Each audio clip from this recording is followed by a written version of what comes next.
We need to have that knowledge in order to regain and to bring back into focus the moderation of Islam, to find that middle path. Because if we remain ignorant, then we remain easy targets for ISIS, Boko Haram, Abu Sayyaf, Qaeda, whatever. Al-Arqam.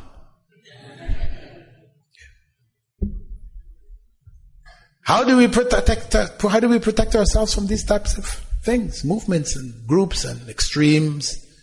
By having proper knowledge of Islam. This is the route. This is ultimately the only route. And know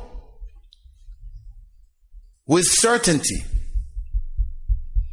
that we will never establish Islam by creating a small group of guerrillas who arm ourselves and then go and try to grab power, grab the leaders of the country, execute them, and say, Shariah, now.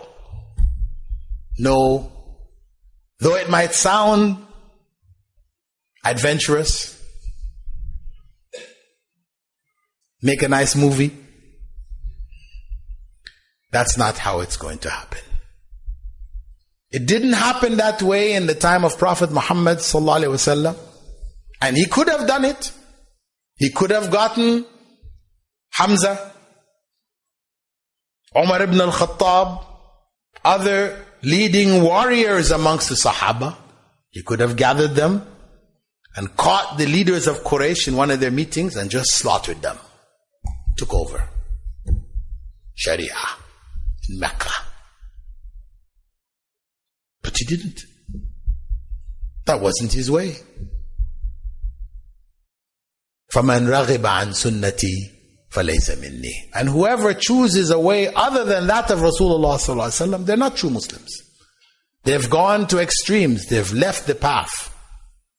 They've lost their way. We'll not say they're not Muslims, but they've lost their way.